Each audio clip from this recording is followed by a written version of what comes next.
What's going on, guys and gals? Relly Lorenzo here, and there's a lot of things I want to talk about. There's a lot of stuff going on in the sports industry, in the sports world, in mainstream sports, and I just wanted to chime in on that stuff, on those topics, on what's going on.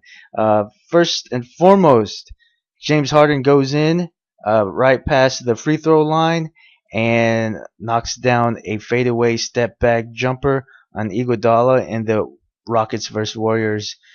Game three. The NBA playoffs is pretty fun to watch right now, and yeah, I'm having fun watching it. Do I think this was a foul? Absolutely not. He's slight push on Iguodala, but Iguodala was in his space, all up in his space, so the contact will be made. It's inevitable, and I think if James Harden is dribbling with his left hand, he's allowed to do whatever he wants with his right arm. It's not like he's pushing him deliberately. He's kind of maintaining his balance and then knocking down the jumper. So I don't think it's a foul.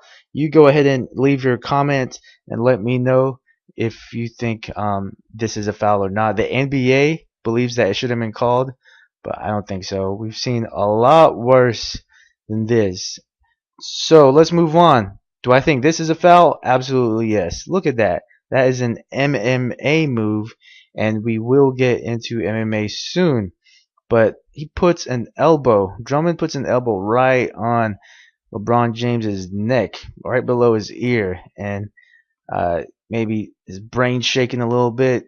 Drummond's a big guy. Of course, LeBron's no petite himself, no petite guy himself, but that's a good elbow shot, cheap shot, right on the neck there. And imagine that his brain shaking up a little bit. I'm not saying that it's the most traumatic play, traumatic foul in that I've seen, but it's up there. It's pretty bad. But I guess they're trying to live up to the reputation.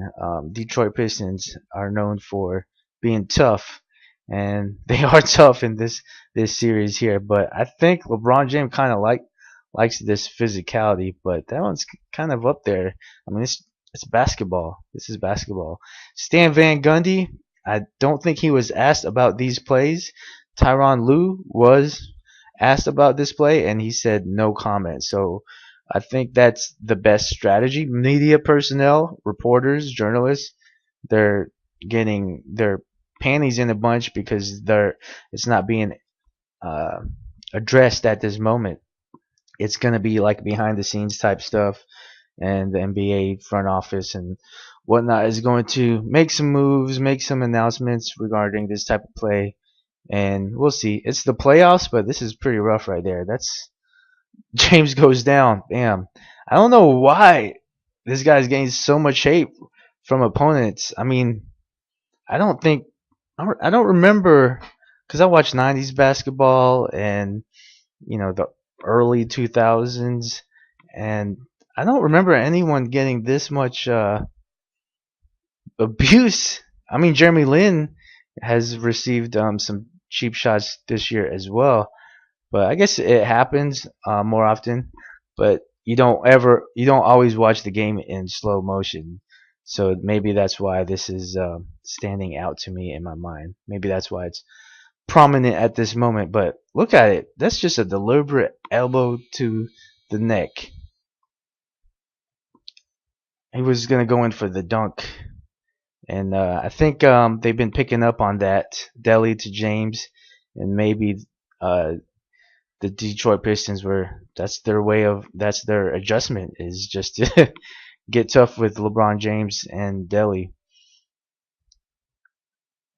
Yeah, so maybe that was a bit predictable, and Drummond did what he felt he had to do. I can recall Stan Van Gundy really getting on his players, getting on his team to step it up, work harder. And Drummond's a young 22-year-old. I think he's 22, 23. He's a young, impressionable guy, probably easy to influence, especially um, get influenced by someone on the respect level as Stan Van Gundy. He's known to be a disciplinarian and to have tough teams. like when he was with Orlando Magic. So we're gonna move on. This whole UFC thing, Conor McGregor, a lot of he said stuff, a lot of social media, bipolar, uh, passive aggressive stuff going on.